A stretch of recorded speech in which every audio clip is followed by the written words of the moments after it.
En este foro de cultura, cuya temática son las identidades y sus fronteras, no podía faltar un debate sobre la identidad propia. En otros ámbitos, el mundo se ha ensanchado hasta casi diluir todas sus fronteras espaciales y casi temporales. Incluso estamos siendo capaces de crear mundos paralelos que conviven. Ya admitimos, por ejemplo, que también vivimos en la red, en lo virtual.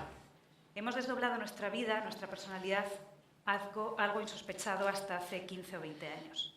Pero todo ese nuevo ser lo proyectamos desde nuestra propia identidad individual y de género.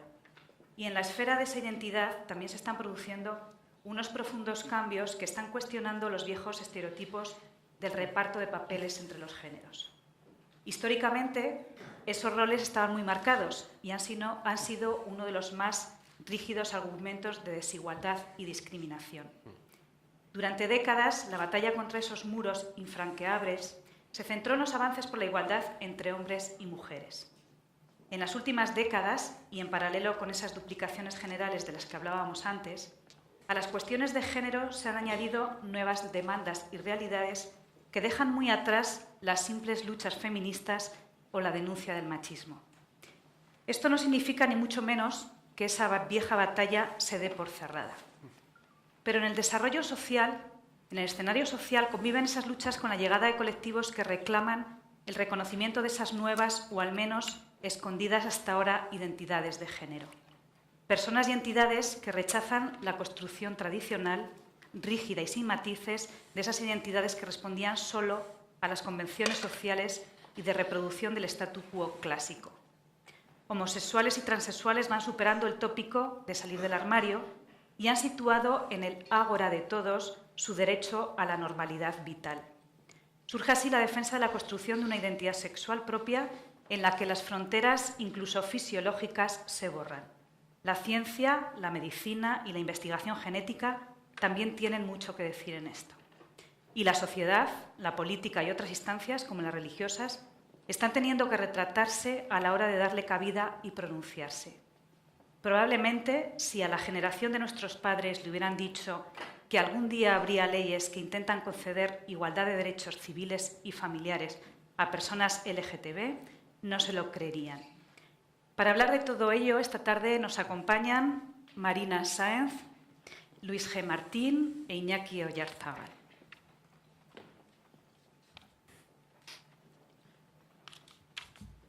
Si hubiera que elegir una voz dentro del activismo, alguien combativo en la lucha por los derechos, la dignidad y la igualdad del colectivo de personas transexuales, esa sería Marina Sáenz.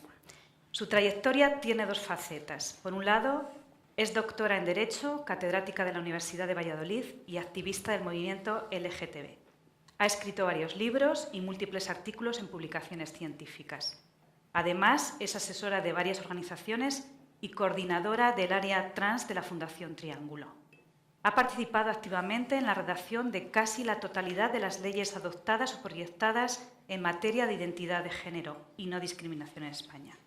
También ha dirigido la defensa de casos con importancia estratégica para el avance en la igualdad de los derechos de gays, lesbianas y transexuales. Luis G. Martín es licenciado en Filología Hispánica por la Universidad Complutense de Madrid y MBA por el Instituto de Empresa.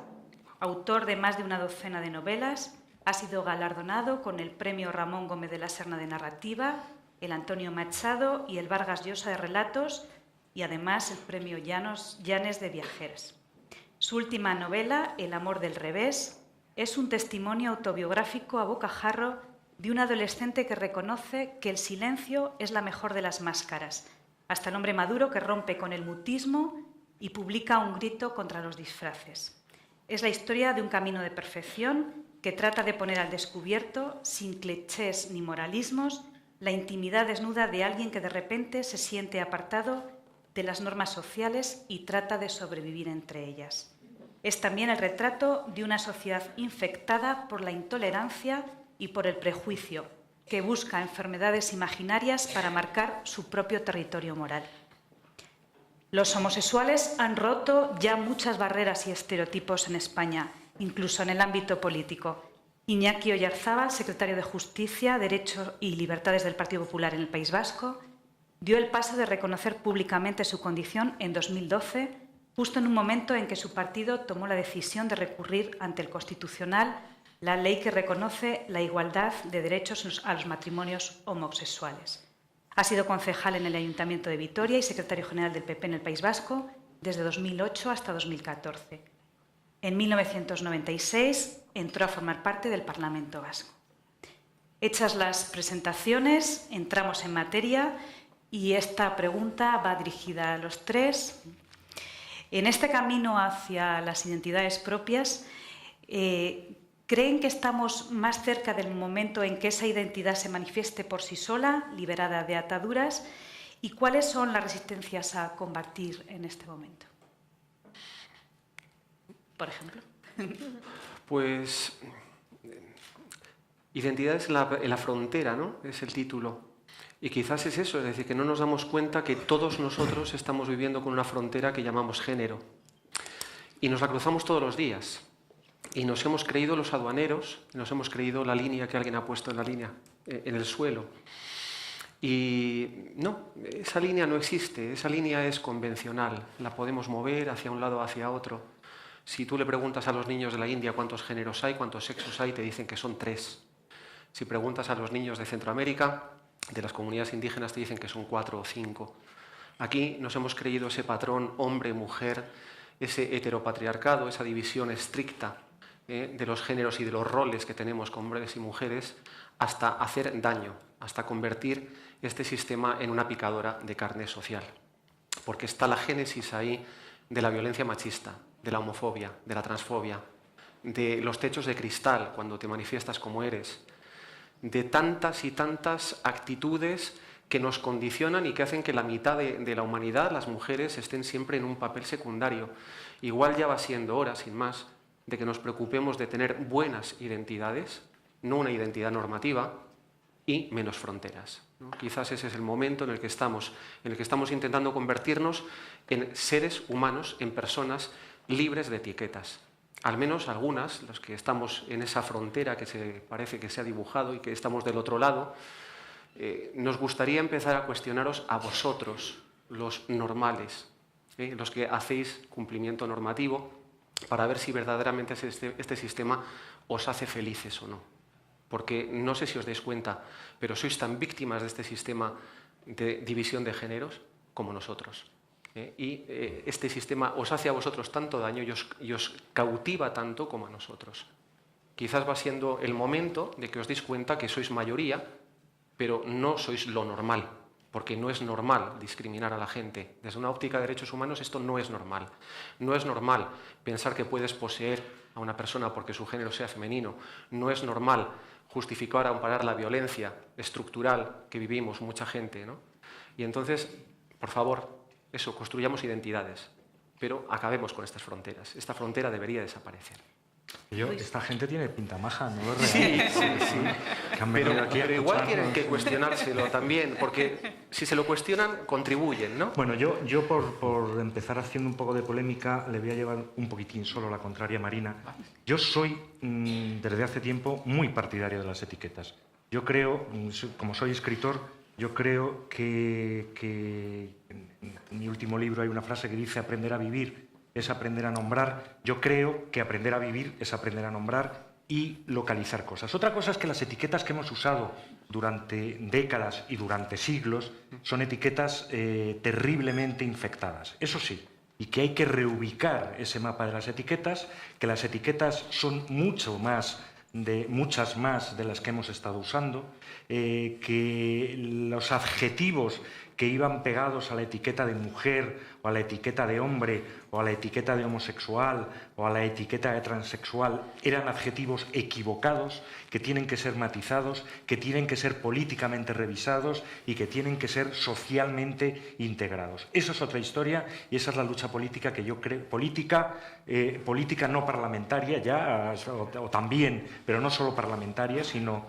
civil, pero yo soy absolutamente defensor de que yo, desde luego, yo me siento hombre y yo me siento hombre homosexual y podemos hacer todo lo líquido que queramos esa identidad. Yo soy muchas más cosas que hombre y que homosexual, pero soy hombre y homosexual. Y por muchas filosofías que hagamos, yo me voy a seguir sintiendo hombre homosexual. Yo, respondiendo a la pregunta que hacías, yo sí que creo que el camino en el que estamos es el camino correcto, que estamos más cerca de las identidades de las que uno arranca, si es que uno arranca de algún lado. Dicho esto, podremos matizar todo lo posible. No es lo mismo vivir en Burgos que vivir en Madrid, no es lo mismo vivir en el ámbito rural que vivir en el ámbito urbano, no es lo mismo pertenecer a la burguesía y tener una situación económica social magnífica que pasar hambre y ser un puto maricón. O sea, que las cosas, el famoso chiste de tu hijo es homosexual, no, mi hijo es maricón porque somos pobres, o al revés, no me acuerdo. Es decir, que matizando todo lo matizable, yo creo que el camino por el que estamos es el camino correcto. Iñaki. Bueno, coincido en mucho de lo que ha dicho Luis, que soy muy optimista, la verdad. Reconociendo efectivamente y en tus palabras, Marina, efectivamente, pues que hay muchas cosas por hacer y mucho recorrido todavía, mucho que recorrer, sobre todo en materia legislativa, pensando en los trans, ¿no? Yo recuerdo, tengo 50 años, y me empecé a dar cuenta de que yo podía ser gay muy tarde. Tengo un hermano homosexual, pero mi hermano es consciente de que es homosexual desde los 13 años. Yo, en cambio, empecé a ser consciente de ello con 20 y tantos, con una novia con la que me pensaba casar y de la que me quería absolutamente enamorado. Y yo no sé si el haberme enamorado de una mujer retardó muchísimo bueno, pues, y el desconocimiento. Yo no conocía a ningún gay, fíjate. Yo vivía en Vitoria y no conocía a ningún gay. O sea, no conocía a ningún gay, no tenía ningún amigo gay. Y mis referencias y mis prejuicios eran... mis referencias nulas, mis prejuicios todos. Porque, efectivamente, mi idea sobre lo que significaban los homosexuales, pues me daba una pereza horrorosa y yo no quería ser eso. Y yo durante algunos años lo que traté era de pelear contra eso. Yo no quería ser gay. No quería ser gay. Y leía, y los colectivos, recuerdo que en aquella época, esto es una opción, no es una condición. Tú eliges ser gay. Y yo, pues bueno, pues si esto se elige, yo elijo no ser gay. Y realmente, bueno, por mucho que peleé, pues definitivamente dije soy homosexual. ¿Y cuando esa lucha termina, esa lucha personal? Cuando esa lucha termina, yo suspendo mi boda, le digo a mi novia lo que hay, le cuento el motivo. Sí, tenía mi boda a 6 meses vista, yo me iba a casar con la hermana del exministro de Igualdad, de Alfonso Alonso, que es de Vitoria también. Y lo conté, y durante 2 años me costó todavía mucho socializar en mi entorno mi condición, pero yo creo que el hecho de poderlo explicitar en mi entorno, en mi partido, en mi familia, el hecho de que mi familia reaccionase bien, mucho mejor siempre de lo que esperamos. Mi entorno, que era un entorno pues, básicamente conservador, mis amigos, los que consideraban más de derechas que yo me consideraba el centrista del grupo, y realmente reaccionaron muy bien. Todo mi entorno reaccionó muy bien, mucho mejor de lo que esperaba. Mi partido también reaccionaron muy bien, mucho mejor de lo que esperaba. Es verdad que seguramente no sé hasta qué punto eso me pudo costar los prejuicios de muchos compañeros durante muchísimo tiempo. Pero yo soy muy optimista porque he visto cómo van cambiando las mentalidades de todo el mundo. Y yo creo que todos vamos sabiendo mucho más lo que es esto. Y yo empecé a conocer gente con la que me sentía identificado. Porque hasta entonces yo no quería ser homosexual porque en absoluto me sentía identificado con los homosexuales que yo conocía, al menos de lejos. Eran modelos negativos. Eran modelos negativos. Bueno, claro, pues, y empecé a conocer gente con la que sí que me podía sentir identificado, ¿no? Luis G. ha dicho que le gustan las etiquetas. No tanto que me gustan, pero bueno, vamos, sí. Que eres partidario, sí, ¿no? Sí. ¿Por qué creéis que hay tanto miedo a la etiqueta? Sobre todo teniendo en cuenta que la lucha es por la visibilidad, ¿no? Por romper esas barreras de las que estábamos hablando. Yo no es que no crea que haya etiquetas, por supuesto, yo me defino como mujer transexual, mira, ¿ves? Pero claro, es que ¿cuántas etiquetas me han puesto ya? Porque empecé siendo un maravilloso chico heterosexual y luego hubo un momento en el que empecé a dudar y ¿será que yo soy homosexual? O no, parece que igual que me gusta la identidad femenina, igual es que soy travesti, ¿no? O sea, ¿y esto es algo temporal o qué? Y luego, ¿cuál es mi orientación? Porque entonces igual soy bisexual o soy lesbiana y ya llega un momento en que parece que eso, ¿no? Eres transgénero, ¿no? Según califican algunos, y luego, pues como vas dando otra serie de pasos, parece que transexual. En el fondo, oye, que yo soy yo, ¿sabes? O sea, soy persona. Y al final lo que quiero es que me midan por mis méritos y por mi identidad personal. Todas las etiquetas vienen bien en cuanto a didáctica, ¿eh? Y en ese sentido, efectivamente, tenemos que hacer didáctica con las etiquetas y usarlas para explicar a la gente que hay otras realidades y que hay otras formas de vivir y que hay otras formas de identidad. Pero lo que no me gusta es que me pongan etiquetas de fuera y que la gente se las crea, ¿no? Y sobre todo que me las intenten imponer. Que venga un médico que me diga si yo soy una transexual auténtica o no, y si puedo pasar la barrera para recibir mis tratamientos médicos, que venga otro médico que tenga que certificar si yo puedo cambiar mis papeles en el registro civil y en mi DNI, porque entonces hay alguien que me está etiquetando a mí desde fuera. Si las etiquetas me las pongo yo, no tengo ningún inconveniente. Si me las va a poner alguien desde fuera, lo siento, pero lo rechazo. Totalmente, ¿no? Y luego, si esas etiquetas se usan, como tú decías, equivocadamente y como forma de agresión, pues entonces lo siento, pero apaga y vámonos. Hasta aquí, ¿no? Esa es mi relación con las etiquetas, lo siento. A mí la primera vez que me rompieron la cara no fue por ser maricón, fue por llevar una bandera española. Entonces, yo siempre he oído, yo estoy doblemente discriminada por ser mujer y por ser lesbiana. Y yo, pues yo por ser gay y ser del PP. ¿No? Entonces, a mí, en general, en el colegio siempre me acosaban, me insultaban y me partían la cara por no ser nacionalista. Entonces yo no sé si esto retardó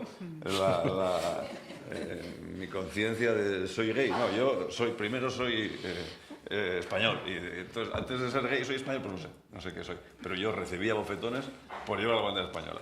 Luego me di cuenta de que era gay. Y ser gay del PP es muy jodido, sí, porque sales del armario y te quieren meter en otro. Porque para ser gay, como Dios manda, pues tienes que ser de izquierdas, tienes que ser ateo, tienes que ser tal, tienes que quemar un obispo cada fin de semana. Y yo, joder, pues no me apetece salir de un armario con lo que me ha costado para meterme en otro. Dentro del debate, hemos superado ya la pregunta sobre si la identidad de género nace o se hace. ¿Carece de importancia o aportaría una mayor comprensión si se despeja? Habría que recordar que hasta principios de los años 70, entre las grandes asociaciones psiquiátricas del mundo, la homosexualidad estaba en la lista de desórdenes mentales. Y nosotras seguimos, que conste. Es decir, yo oficialmente soy una trastornada mental, hola, porque estoy en el CIES 10 de la OMS y porque estoy en el DMS5 de Manual Diagnóstico de la Asociación Psiquiátrica Americana. Claro, cuando a una le dicen que es una trastornada, y bueno, pues parece que sigue haciendo vida normal, y bueno, pues saca su trabajo adelante, se echa pareja, tiene hijos, al final una se inquieta un poco, ¿no? Y dices, ¿cuál es el motivo por el cual yo estoy trastornada y de dónde viene este diagnóstico? Y te pones a investigar, es lo que tiene de bueno ser de ciencias sociales, ¿de dónde salió ese diagnóstico? Y la respuesta fue tremenda, porque tú pensabas que iba a haber una serie de estudios, una estadística, que había habido un montón de médicos haciendo una investigación sobre cientos de casos, ¿verdad? No. 4 señores se sentaron en una habitación y con su leal saber y entender decidieron que éramos trastornadas y lo escribieron en un manual. Y luego hubo una campaña de marketing para que este manual de diagnóstico tuviera difusión, porque el DMS5 tiene hasta agentes comerciales. Entonces al final te das cuenta que a ti te han condicionado la vida y te han etiquetado como trastornada porque unos señores tenían una serie de prejuicios, porque unos señores que se reunían en un cónclave, en un resort con campo de golf y capilla, decidieron que tú lo que estabas haciendo no podía ser normal. Llevamos, todas las personas trans, condicionadas por este etiquetado médico, pues toda nuestra vida. Nos condiciona el cambio de papeles, nos condiciona el acceso a los servicios médicos, nos condiciona el acceso al trabajo, nos condiciona el prejuicio con el que se nos trata. ¿Quién va a contratar a alguien que está loca? Vete por la vida con una etiqueta que dice que estás trastornada. Lo siento mucho, pero bueno, pues hay que decirlo, ¿no? Somos víctimas de una serie de prejuicios de una sociedad enferma, porque realmente los análisis clínicos no habrán sabido explicarnos por qué una persona es transexual. Si esto es genético, si esto es por lo que ocurre en el momento de formación del feto, si esto es todo construcción cultural. Y es que, ¿sabéis qué? A mí me da igual, porque yo estoy aquí y soy, y con eso me basta, ¿no? Y lo que quiero es que respeten mi identidad con independencia de lo que digan los manuales diagnósticos. Queremos que de una vez despatologicen la transexualidad como quitaron a la homosexualidad en una maniobra política. De repente, un señor quitó a la homosexualidad de los manuales de diagnóstico y curó a cientos de miles de personas de un plumazo, fíjate, y no le dimos ninguna importancia, ¿no? La mayor curación masiva del planeta. ¿Qué hizo? Pues una maniobra política nada más. Al final, un diagnóstico depende de una maniobra política. En fin. Yo estoy básicamente de acuerdo con lo que acaba de decir Marina. Yo me acuerdo que durante una época de mi vida, cuando yo tenía 20 y pico años, yo me sometí a un tratamiento.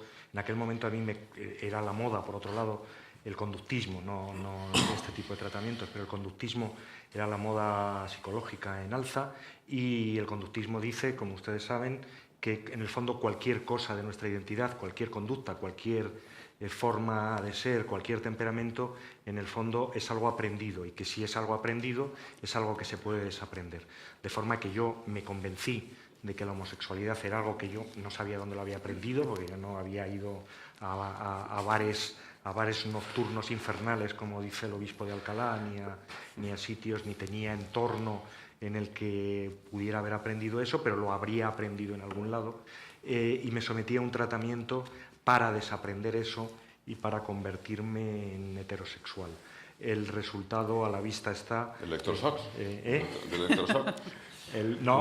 Bueno, era light. A algunas compañeras mías sí les dieron electroshock. No llegaba. Si ibas a Aquilino Polaino. No llegaba tanto, no llegaba a electroshocks.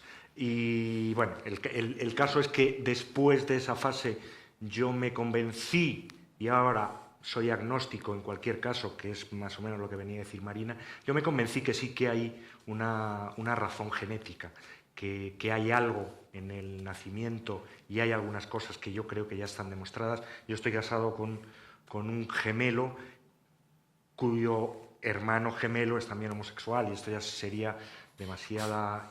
Hay estudios sobre gemelos, hay estudios sobre el cerebro y todo lo que se está averiguando ahora sobre el cerebro. Yo creo que más temprano que tarde nos llevará a saber que hay algo genético. Pero la pregunta importante es ¿y qué? Es decir, sea una cosa o sea otra cosa, el problema es si somos seres socialmente peligrosos. Una vez que la respuesta a eso es no somos seres socialmente peligrosos, deberíamos olvidarnos del resto. Da igual que ser. A mí me parece mucho peor ser del Real Madrid que ser gay. Entonces, en ese sentido, bueno, pues dejemos un poco de libertad a la acción social dentro de los márgenes del que no hace daño.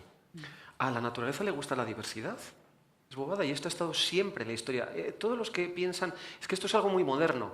Pero hay gente que tiene mucho miedo a la diversidad, Marina. ¿Sí? Más que gente de estamentos. A mucha gente le gustaría que la humanidad fuera un campo de trigo. Y no, esto es una selva fértil con flores, y con flores exóticas también. No, eso nos enriquece.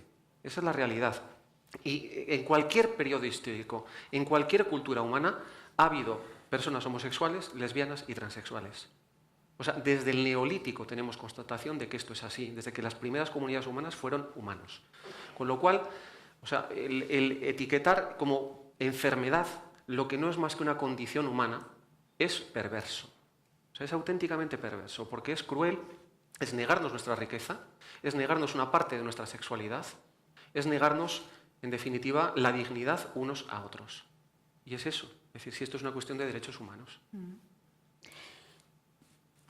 Nacemos con cuerpo de hombre o de mujeres, pero cada vez crecemos menos psicológicamente como hombres o mujeres, en el sentido estricto, puro de la palabra. Hasta hay quien quiere ver un grave peligro en esa progresiva equiparación que nos llevase en un futuro a diluir los géneros casi difíciles de separar. ¿Ven algún peligro en la desaparición de esa dualidad hombre-mujer que parece reclamar la naturaleza para seguir autorregulándose a sí misma? Yo es que creo, primero, que no va a desaparecer nunca esa dualidad. Yo creo que los hombres somos hombres y las mujeres son mujeres y que no hay por qué tener ningún miedo a reconocerlo y a saber que hay temperamentos, caracteres, actitudes ante determinadas cosas que son distintas y, por lo tanto, es que me parece una discusión sobre la nada. No va a ocurrir. A mí me dan ganas de devolver la pregunta casi, ¿no? Y preguntar, bueno, ¿y en qué consiste ser hombre? ¿Y en qué consiste ser mujer? Y bueno, pues si yo me siento mujer, francamente, o sea, y muy, además. Pero si os preguntara a vosotras en qué consiste ser mujer, seguro que me dabais respuestas distintas cada una, ¿no? Porque, y no creo que nos resultara fácil ponernos de acuerdo en qué consiste ser mujer o en ser hombre. Dicho esto, ese miedo a la dilución de los géneros, pues ¿a qué tenemos miedo? ¿A que se pierdan ciertos papeles sociales? Es que igual hay que perderlos. Pero ¿a que la naturaleza deje de operar como tal? No. Los hombres seguirán siendo hombres, seguirán siendo mujeres, seguirán amándose, seguiremos reproduciéndonos como especie, con independencia de que haya gente que tenga otras opciones, ¿no? Porque somos una minoría, la naturaleza es muy sabia y ya está. Pero que podemos diluir los roles sociales de hombres y mujeres que no funcionan bien o que están funcionando de una manera lesiva, pues sí, igual eso es lo que tenemos que hacer, porque a fin de cuentas podremos ser muy mujeres y muy hombres con independencia de que dejemos de portarnos de manera machista o sexista, ¿no? Y eso son dos cosas distintas. Ese es el problema. Bueno, yo, antes lo decía Luis, que yo no creo en la difuminación de las identidades, ni el que ahora de repente pues, se tenga que filosofar sobre lo que quiere ser cada uno. Yo, como decías tú antes, me considero hombre y homosexual, pero creo que tenemos un reto que resolver, que es el de los transexuales, y dar una solución, efectivamente, despatologizar la transexualidad y, sobre todo, resolver el problema de desconocimiento que hoy hay socialmente. Yo siempre, y con muchos amigos míos gays, siempre me pregunto, salgo por sitios de ambiente desde hace 20 años con naturalidad y veo cómo los gays y las lesbianas funcionamos casi en compartimentos estancos. Nos relacionamos poco, nos relacionamos muy poco. Y hay un desconocimiento en relación con los transexuales brutales, con las transexuales brutal, pero de nosotros mismos. ¿Y a qué le voy a pedir a mi madre, que tiene 75 años? ¿No? Yo creo que hay una pelea que dar, yo creo que hay muchos temas que solucionar en relación con los transexuales, pero es decir, la solución de los problemas a los que se enfrentan hoy y las soluciones que tenemos que dar también desde la ley y desde la sociedad a las personas trans, yo creo que no pasa por difuminarlo absolutamente todo, no pasa por eso. Te tomo la palabra por la parte que te toca, en esto de que tenemos que solucionarlo y bueno, efectivamente... Yo estoy comprometido con eso. Sí, sí, pero efectivamente el camino empezará porque nos eduquemos en el género de una manera distinta. O sea, por supuesto tenemos que acabar con lo que es discriminación y violencia, pero con eso no nos va a bastar, O sea, hacer una política contra la violencia machista o contra la violencia homofóbica está muy bien, pero si no atacas la causa, vamos a seguir recibiendo tortas durante mucho tiempo y vamos a seguir poniendo vendas en la herida, pero no vamos a quitar el cuchillo que nos corta. Hasta que no planteemos la educación en género, en nuestra educación de cómo interpretamos nuestra realidad, nuestras identidades sexuales, ¿no? De una manera un poco más abierta y más flexible, no en la tolerancia, ¿no?, del que está por encima que tolera al minoritario, sino en la aceptación, en la igualdad. Pues hasta que no abordemos esto no vamos a terminar con un problema que evidentemente tenemos. Y en ese sentido, pues te tomo la palabra y te animo a que hables con los tuyos. Habéis hablado de esas etapas, momentos tan difíciles que habéis vivido hasta llegar hasta aquí, sobre todo en la etapa de la adolescencia, que quizá es cuando más te empiezas a cuestionar y a plantear determinadas cosas. ¿Cuánto camino queda por andar para que la definición o madurez de género de un adolescente se desarrolle sin presiones ni barreras? Hemos conocido recientemente casos tremendos, ¿no?, de chavales que han sufrido acoso, casos de suicidio. ¿Cómo se puede superar todo esto? Vamos a ver, hay que dejar claro antes que la adolescencia es por definición una edad imbécil y difícil, ya sea uno la persona más vulgar o sea la persona más extraña, con lo cual siempre en la adolescencia uno se posiciona en contra del mundo, en contra de sus padres, busca su propia identidad y busca su propia identidad dando manotazos. ¿Qué ocurre? Que cuando además eres distinto, distinto a cualquier norma, y en este caso distinto a la norma de género, es decir, a todos tus amigos les gustan las chicas y a ti te gustan tus amigos, se produce un conflicto muchísimo mayor. Dado que, yo decía antes, creo que la adolescencia es, la adolescencia además en su sentido más de los 13 años, 12 años a los 15 años, es una edad también esencialmente cruel, tan cruel todavía como la infancia, yo en eso creo que el género humano nunca acabará de solucionarlo del todo. Es decir, que por mucho que se corrijan las cosas y que se hagan las cosas mejor, siempre se utilizará la diferencia también racial, la diferencia de país. Es decir, un español en Alemania que será a lo mejor el raro, un alemán en España, es decir, se aprovechará cualquier diferencia. Las minorías siempre son minorías y las cosas se irán mal. Dentro de lo que se puede hacer, ¿cuánto nos queda y cómo hacerlo? Pues yo creo que no hay una norma que podamos escribir en una pizarra, pero hay cosas muy obvias. Yo contaba antes en la entrevista con la prensa que ayer vino una profesora de un instituto de bachillerato de Madrid a que le dedicara un libro para el segundo curso de ese instituto, porque una semana antes habían tenido en la clase, chavales de 14 años, un debate sobre esto, sobre la identidad de género, y 3 chicos habían salido del armario. Y habían salido del armario, bueno, pues con toda la reticencia y con todo el miedo, pero conducidos por la profesora, eso había quedado solucionado. Luego veremos qué pasa, pero habían dado el paso, habían roto esa barrera. Yo creo que esto solo se puede arreglar en esas edades, estando desde la escuela, sobre todo, que es lo que da, pues las familias, cada familia al final pues es presa de lo que sea, pero lo que pueden hacer los poderes públicos y lo que puede hacer la sociedad y lo que podemos incitar desde la sociedad civil es a que en la escuela, en los colegios, eso esté en la agenda, en las posiciones altas. Sí, yo creo que eso es lo fundamental. Yo recuerdo, en relación con la violencia escolar,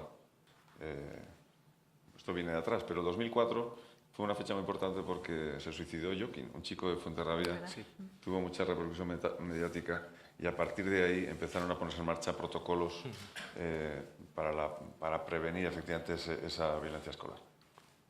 En este caso no necesariamente tenía que ver con la orientación sexual de Joaquín, pero en todo caso a partir de ahí se empezaron a analizar todo ese tipo de fenómenos, que efectivamente no siempre tienen que ver con la orientación, pero todos los estudios están diciendo que una de las cosas fundamentales de la violencia escolar es el tema de la orientación sexual. Yo creo que la pelea de los próximos años es esa, la de la educación. La de la educación, la sensibilización social, pero sobre todo la de los programas educativos que no pasan por tener una asignatura. Yo creo que tiene que ser, que pasa por programas transversales. Yo creo que la educación, el respeto al diferente, los valores de tolerancia que rompan y que terminen con los prejuicios y que eviten ese acoso al diferente, tiene que venir por medio de programas transversales en todas las asignaturas, y todos los profesores, todos los educadores tienen que tener la capacidad, la formación necesaria, suficiente como para poder transmitir esos valores, ¿no? Yo estoy de acuerdo. Voy a ser optimista. Yo estoy de acuerdo y no, Iñaki. Eso es verdad.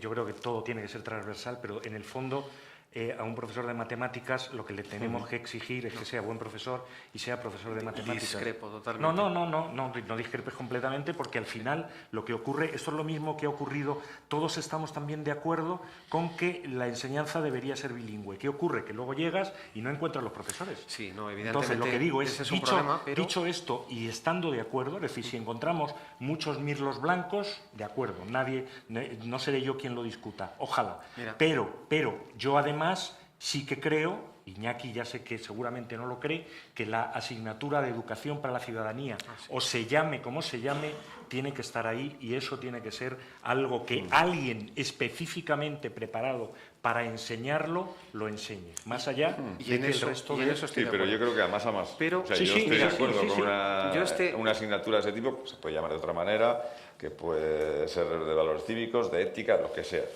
Pero yo creo que la educación, es que este asunto se tiene que abordar de manera transversal en todos los ámbitos, en todos los campos. No puede ser que un profesor te cuente una cosa y todos los profesores, con sus actitudes, estén transmitiendo los valores contrarios. No estoy de acuerdo. Yo este año habré dado 30 y tantas charlas en institutos de zona rural en Castilla y León.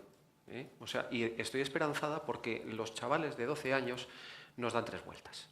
Lo siento, pero ellos ya son otra generación, ya han tenido otra formación, han recibido menos carga y hay un filón de esperanza. Y sin embargo, he estado también ante grupos de chavales de 12 años que tenían interiorizada una homofobia tremenda, y una violencia de género tremenda. Es decir, esta guerra no ha terminado, ni mucho menos. Es decir, todavía el influjo de las familias, centros que se desentienden de estos temas, está ahí. Y tenemos una ley de educación que lamento decirlo, pero dice aquello de que se procurará luchar contra los estereotipos de género que conducen a la violencia machista. Y hasta ahí hemos llegado. Pero y que dice que está prohibido la discriminación, que eso es una falta disciplinaria, pero no hay ningún planteamiento de transversal. Coger el guante. Ahí está. Coger es decir, el guante. el planteamiento transversal que dice Iñaki es que hace falta.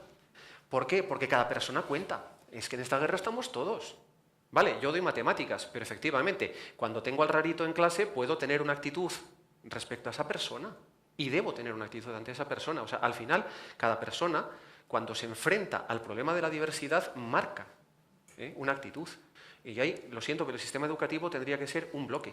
Por supuesto, tendremos que formar profesorado, por supuesto, tiene que haber una educación para la ciudadanía, pero cada persona... Simplemente lo que estaba diciendo es que tenemos un cuerpo de funcionarios educativos que no sé cuántas personas componen y que me parece ingenuo pretender que de repente todo ese cuerpo funcionario, que no se puede cambiar, entre otras cosas, porque no se les puede expulsar, de repente van a ser bellísimas personas... No, pero yo he estado en formación de profesorado también este año, por ejemplo, y hay mucha gente que tiene ganas de aprender, de formarse, que lo que pasa es que cuando se encuentra ante un homosexual o una lesbiana, o no te digo nada, un niño transexual, no saben qué hacer, y se angustian porque no saben qué reacción dar.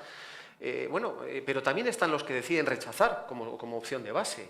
Entonces, pues tenemos que dejar bien claro un mensaje, ¿no? Si no sabes, pide ayuda, pregunta, pero no puedes rechazar. Yo también tengo un amigo, Fernando J. López, escritor, que es muy proactivo en todo esto, ha publicado varios libros y se recorre todos los institutos. Él era profesor antes y él, sobre todo, lo que denuncia es el caso de muchos profesores homosexuales que no salen del armario. Claro, a ver, si tú para empezar tienes una actitud en la que ya das el primer paso atrás, pero si luego también el centro tolera las bromas, los chistes, las bromitas, genera un entorno en el que la persona que es distinta se siente inseguro, evidentemente el problema del acoso no empieza cuando una persona agrede a la otra, empieza cuando un entorno le permite a ese agresor pensar que tiene respaldo. Cuando ese entorno le permite al agresor pensar que no le va a pasar nada porque todos nos reímos contra porque todos podemos meternos con porque todos podemos hablar de esta manera, y eso es lo que tenemos que cortar. O sea, hasta que no sean conscientes de que es incorrecto lo que están haciendo, nos enfrentaremos entonces a la minoría violenta, con bastante más definición. Pero tenemos que trabajar el entorno. Ahí es donde tenemos la guerra. Hombre, ahí es donde se nos espera a todos. La visibilidad de los profesores también es muy Absolutamente. importante. Es muy importante. Absolutamente, porque el profesor es una figura simbólica de identificación. Sí.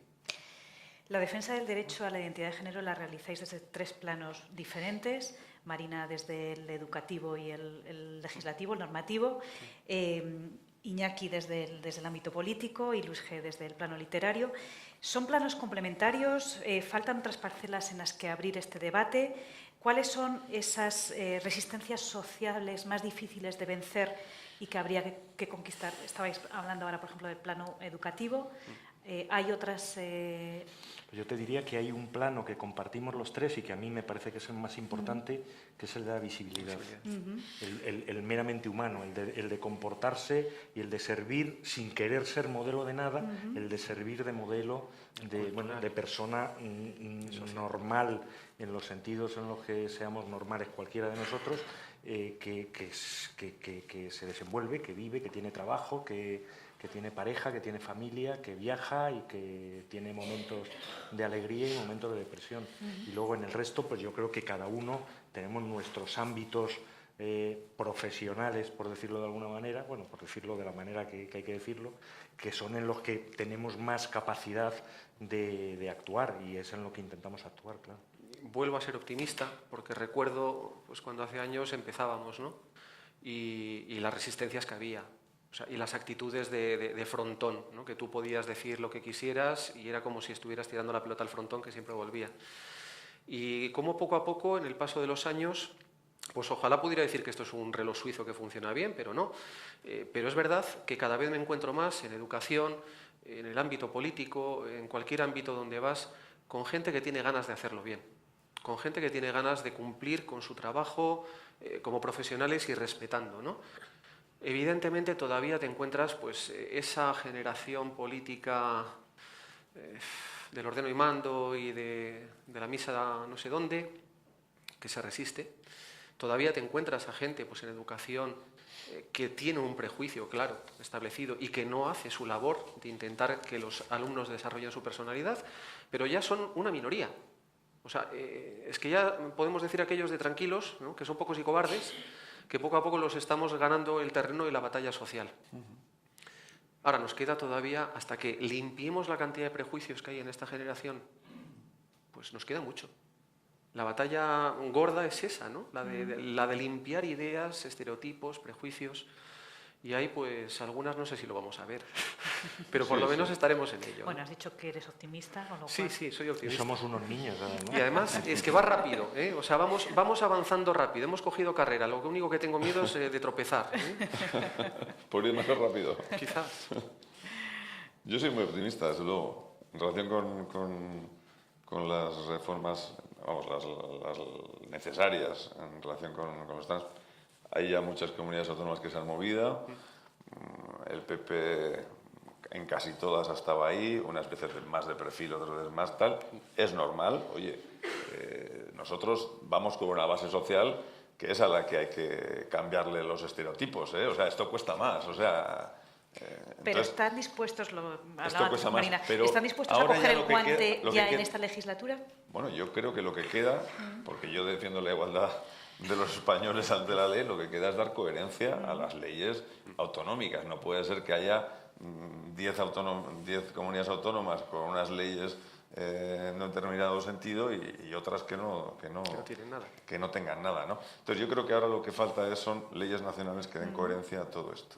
Pero efectivamente lo que no podemos es pedir peras al olmo. Lo que no podemos pedir respeto, podemos pedir comprensión, pero lo que no podemos es cambiar la mentalidad de la gente que tiene más de 60 años o de 70 o de tal. Pero de verdad, y yo estoy convencido, en la escuela la mayor parte de los profesores ya tienen menos de 50 años, ¿eh? La mayor parte de los educadores de nuestro país tienen menos de 50 años. Yo tengo 50. Yo lo que veo por detrás, también en mi partido, vamos, veo que es de verdad, es una apertura absolutamente que no tiene nada que ver con lo que... Los que van pegando palizas por Madrid tienen 20 y tantos. Bueno, bien, sí. No, de verdad. Pero tú antes decías, bueno, que la adolescencia es una edad imbécil, decías. Yo tuve una adolescencia muy complicada. Pensé que mi objetivo en la vida era fastidiar a mi padre. Luego ya se me pasó, pero bueno, pues... de verdad, yo creo que esos son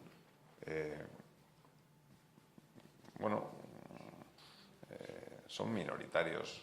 Me está sorprendiendo lo que está pasando en Madrid. Le ha pasado a algunos conocidos míos. Sí, a mí también. Les han agredido.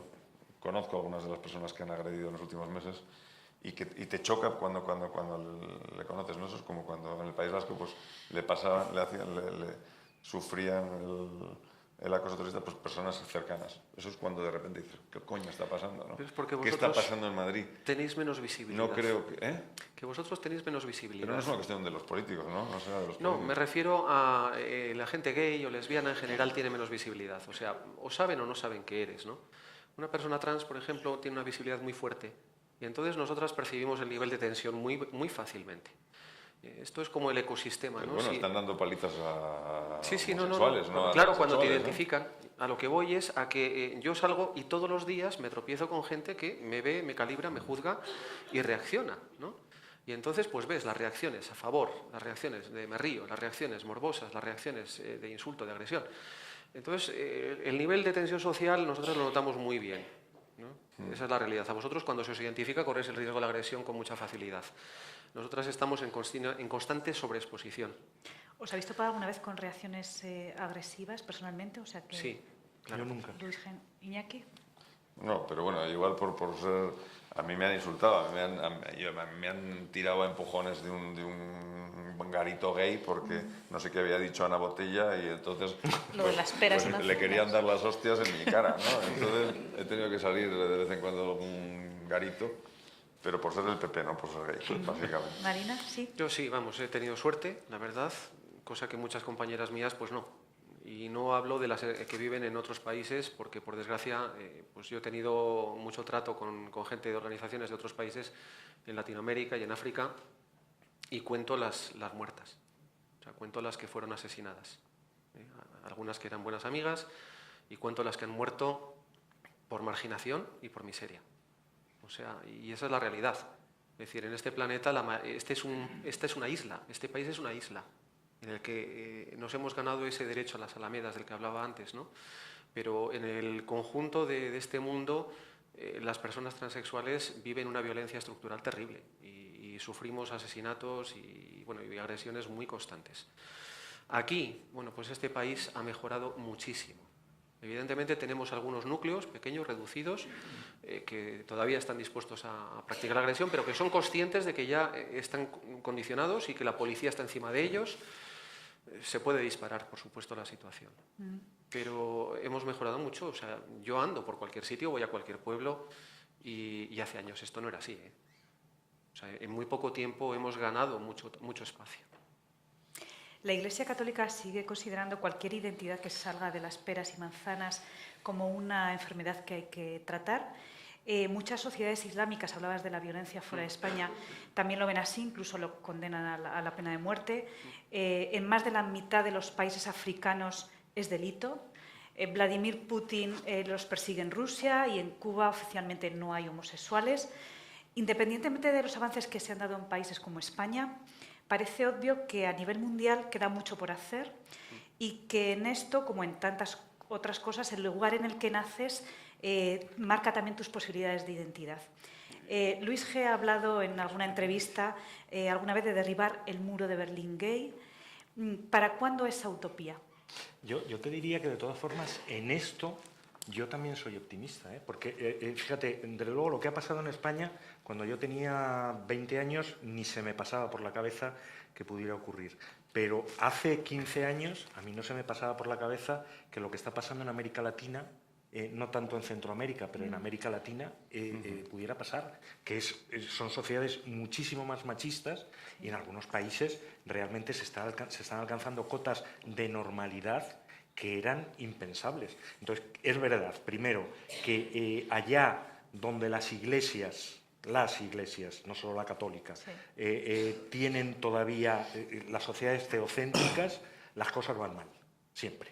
Cuando las iglesias deciden qué es lo que tú tienes que hacer en la alcoba, pues puedes, desde que te condenen a muerte como en África, en algunos países de África, o a que no existas como en Irán, o incluso en Marruecos, a que te encarcelen por darte un beso denunciado por tu cuñado, o lo que pasa en los países centroamericanos más evangelistas ahora y esto. Pero a medida que se está produciendo la desconfesionalización del mundo, de algunas zonas del mundo, no la pérdida de la religiosidad, que no se perderá nunca. Yo quizá por fortuna, pero la desconfesionalización, todo eso va a mejorar el papel de la mujer y va a mejorar el papel de las minorías sexuales, sin duda. 77 países criminalizan la diversidad sexual, 77. En 7 hay pena de muerte por ser diverso. Esa es la realidad de nuestro planeta. Y ha mejorado, por supuesto, porque antes eran 80 y tantos. Pero 77 países, eres un delito. Es decir, tu conducta es un delito, eres un criminal por ser como eres. Pero ¿cuántos de los Y en 77 otros- ¿cuántos de los 77 son países musulmanes? No, pues no 70. te pienses, no, que va. Está bastante equilibrado, porque tenemos que contar con que los ataques vienen de países que son ultranacionalistas también, que algunos son muy cristianos. O sea, es decir, tenemos obispos africanos pidiendo la pena de muerte, esto hay que decirlo, lo siento mucho, porque hay un doble discurso entre Occidente y África, por ejemplo. Tenemos países que sí, que han dicho que hay igualdad de derechos, pero en los que se asesinan todos los años. Pues yo qué sé, en una comunidad que puede haber de 300 y pico, 400 mujeres transexuales, todos los años caen 20 asesinadas y estamos esperando la primera condena por asesinato, como ocurre en alguna sociedad en Latinoamérica. Es decir, que, ojo, que es que esto no es privilegio de los islámicos, no. Hay confesiones cristianas que son también muy agresivas, hay partidos nacionalistas que son muy agresivos, porque la homofobia o la transfobia no es el privilegio de ninguna religión ni de ningún movimiento político.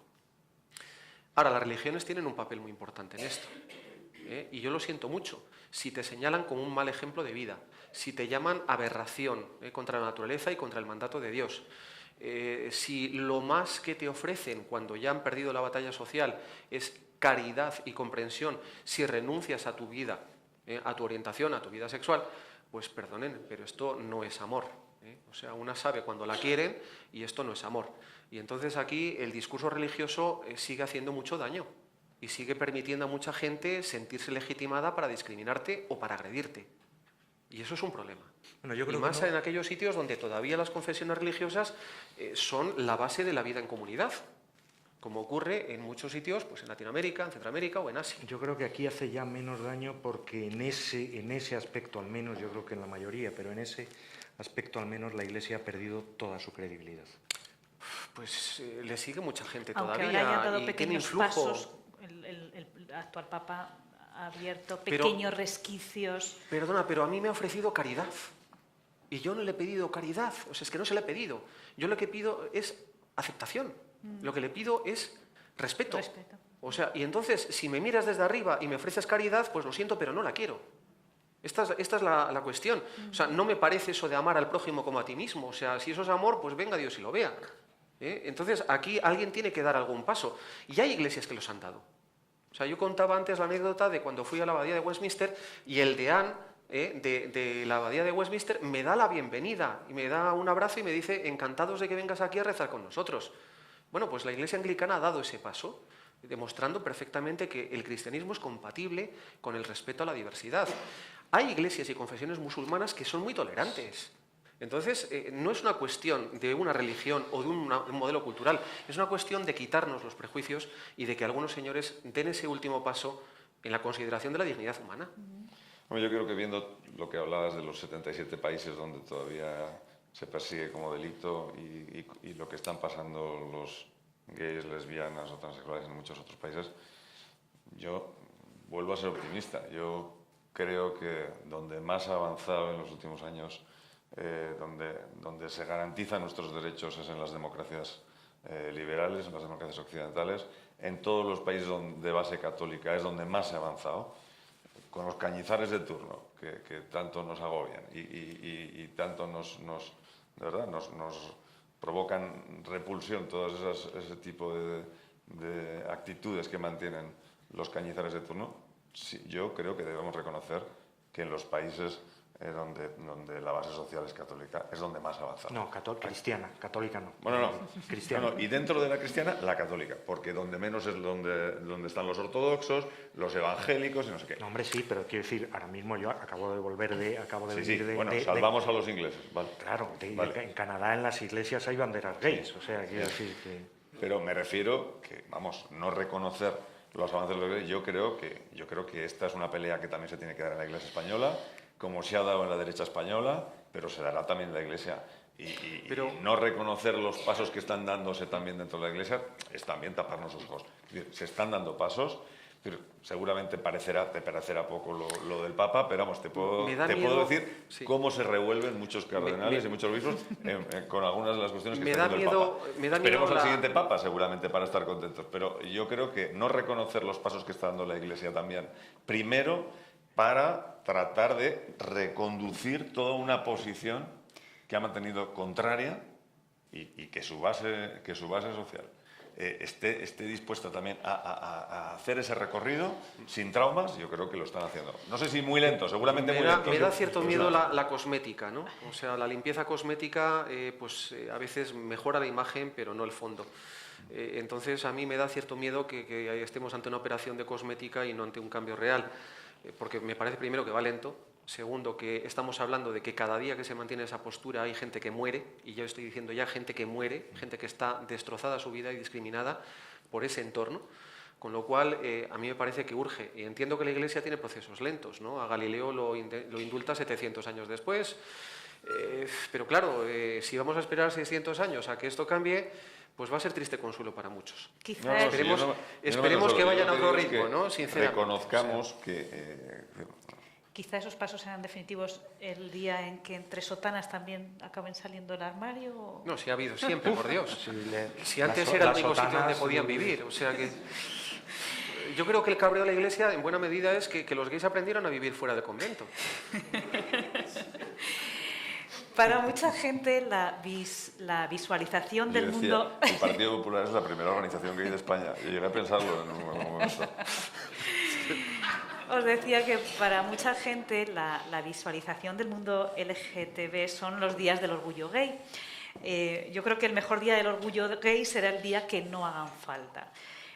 ¿Creéis que esa visualización puede hacer banal o contraproducente el fondo de todo esto? No, yo en esto es que además es algo, yo que he hecho autocrítica de mi homofobia de tiempos, ese es un mensaje que yo acepté, que yo repetía y que yo decía, es que son unas 4 mamarrachas con tacones que van, no sé qué. Eso es homofobia pura. Eso, al final, todo lo que se ha conseguido, bueno, no digo que se haya conseguido por las marchas del orgullo, pero en buena medida eso que las marchas del orgullo visibilizaban, ese aumento de gente en torno a...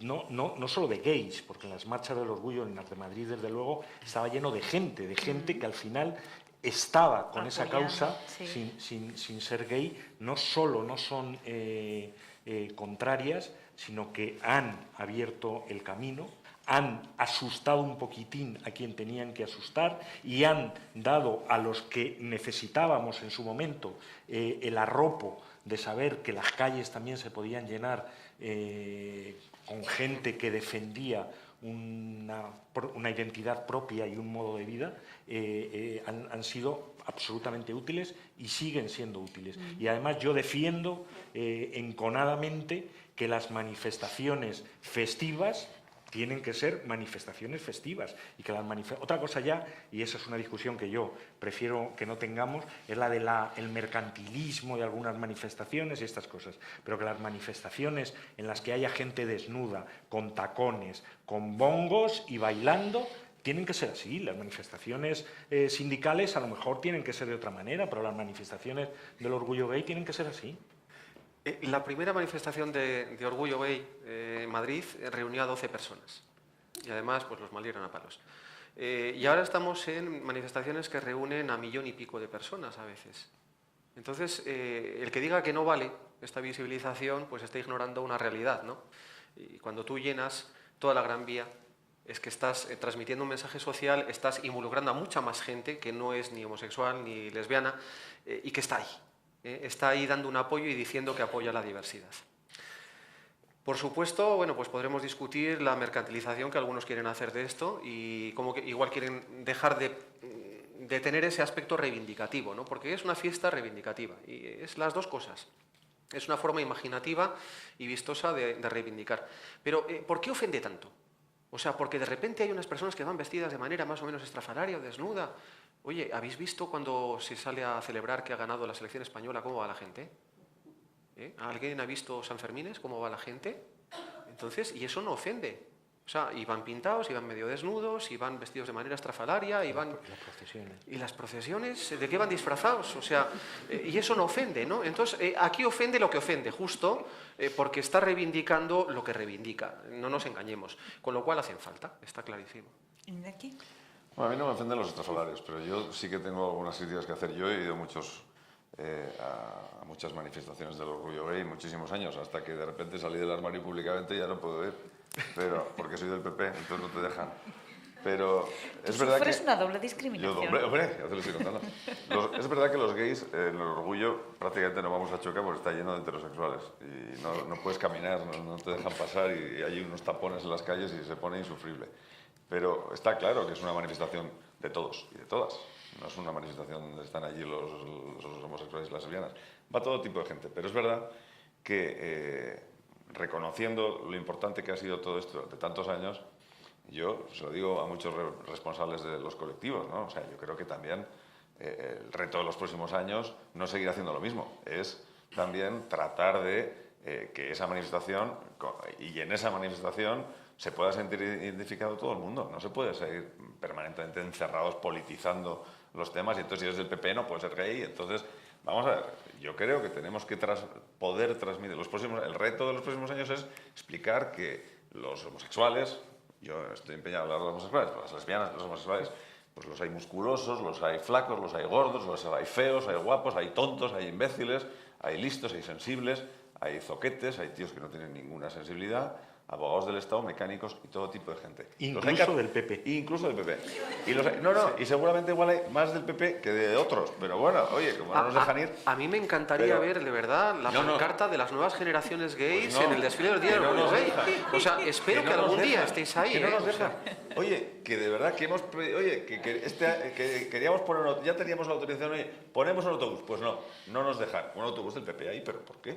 No, pero ¿cómo vas a ser gay del PP? Me siguen preguntando, ¿pero cómo puedes ser gay del PP? Acababais de votar, en Madrid acababais de votar en contra de la ley. Lo habéis puesto difícil, lo habéis puesto muy difícil. Fíjate, oye, y hay gays católicos. ¿Pero cómo puede ser? Me llevaron a Chueca a una asociación de gays creyentes, pero ¿cómo puede ser esta gente? Qué rara. Bueno, pues hay... Y si nosotros no somos capaces de asumir que las personas homosexuales, lesbianas, transexuales, pues los hay de todo tipo. Están en todos los ámbitos. Y están en todos los ámbitos. Y los hay creyentes y ateos y agnósticos. Y los hay altos y bajos y gordos y feos, idiotas y sensibles y acosadores también. Sí. Y los hay. Y si no somos capaces de reconocer eso, si desde los propios colectivos no son capaces de que, una vez que ya hemos conseguido tantas cosas, de quitar esa la pelea ahora etiqueta, es ¿no? conseguir que seamos percibidos, bueno, pues como somos, como cualquier otra persona. No sé. Yo a título personal te diré que llegáis tarde, pero que bienvenidos. Sí. Es decir, que aquí no sobra nadie, vamos. Bueno, entonces, pues nada, pues no vamos entonces. Que no. A mí me parece bien. Llegamos tarde. ¿Cuántos años tengo que escuchar yo que llego tarde si llevo 20 años yendo a esa manifestación? No, vamos, no me refiero a título personal. Lo que no voy a dejar es de pensar como pienso. Y no puedo permitir que quienes digan, no, es que yo defiendo con la pancarta el derecho de Iñaki Oyarzabal a acostarse con quien le da la gana, pero no defienden mi derecho a pensar como yo quiera. No, yo quiero que defiendan también mi derecho a pensar como me da la gana. Iñaki, acéptame que el año... No solo que defiendan mi derecho a acostarme con quien me da la gana. El año pasado, yo te reconozco el derecho a lo que tú quieras, pero lo que a lo mejor no se lo reconozco el año pasado es a Cristina Cifuentes cuando estaba votando en contra, primero y luego absteniéndose de la ley de identidad de género. Pues mira, te lo voy a explicar.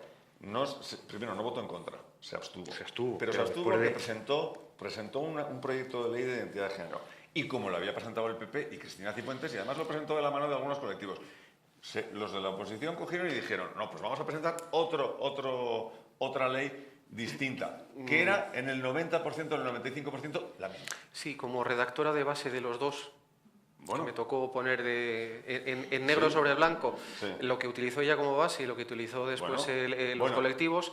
Te puedo decir, el problema es que Cristina cogió la misma base. En política podremos discutir y para recortó alcanzar el mismo objetivo que una ley No tiene que ser exactamente los 100 artículos que digas tú. Podemos decir, No, oye, no, pues en sí, estos sí. 95 estamos de acuerdo. Que y sí, en estos 5 y no. si hubiera habido quizás otra gestión, pues se podría haber llevado de otra manera, no digo que no. El problema es que en el proyecto que presentó Cristina, que tenía cosas muy buenas, por supuesto, todo el tema de los menores trans quedaba completamente recortado. Y eso ya, para este colectivo, pues es Pero algo eso es- irrenunciable. pero eso es discutible. Iñaki, lo siento, no es discutible. O sea, si tú no reconoces el tratamiento a los menores, eso es una cosa que es un hecho. Si tú no despatologizas, o sea, pues es un hecho. Entonces, lo siento mucho, pero es que no podemos dejar ya a los menores atrás nunca más. Lo hicimos en el 2007 con la Ley de Cambio de Sexo Registral. Condenamos a una generación entera a que estuviera en una situación en el limbo. 10 años después todavía no hemos solucionado el tema de los menores y entonces, perdona, pero no, en eso no podíamos volver atrás. Y ese fue el motivo del Pues como había desencuentro. una discusión en relación con 3 artículos, no podía ir Cristina Cifuentes a la manifestación. Bueno, la del gestión orgullo. política ha sido la gestión política y evidentemente Yo, cada uno hace sinceramente, sus creo políticas. Creo Pero que los hay una colectivos serie... gays deberían, de verdad, porque además del conocimiento, del trato permanente, yo, oye, también del trato con determinadas asociaciones trans, estoy aprendiendo exactamente a reconocer exactamente cuáles son los problemas, qué es lo que hay que hacer, qué es lo que hay que cambiar. Pero oye, es que es muy importante saber acompañarte de todos, no decir, no, estos no. Y estos no, con estos no queremos hacer nada. Y en ese las sentido es mucho manifestaciones, mejor un proceso como el de Extremadura, en el que pero todo el mundo fue, volviendo a los o en estrafalarios. el de Andalucía, que fue soy todo muy el mundo. partidario de los estrafalarios. En las manifestaciones o en cualquier tipo de faceta de la vida. Pero, sinceramente, no soy muy partidario de los que utilizan esas manifestaciones para tratar de agredir a otras personas. Lo mismo que a mí me agreden las declaraciones de Cañizares, me agreden determinadas cuestiones, cosas que yo veo en esas manifestaciones. No hace falta ni ir metiéndose cruces por donde no caben, ni ir quemando monjas, ni hace falta ir hacer política también de ello. enseñando las partes con un crucifijo, no, tratando de ofender a personas que lo único que vas a conseguir con eso es que digan, bueno, estos son unos chalaos. O sea, creo que es compatible en la fiesta el que cada uno vaya como quiera, tratando de que quienes organizan eso, bueno, cuiden de que no se utilice eso para ofender a nadie. No solo para no excluir, creo que no se debería excluir a nadie, sino para no ofender, porque lo mismo que nos ofenden unos, nos ofenden otros, ¿eh?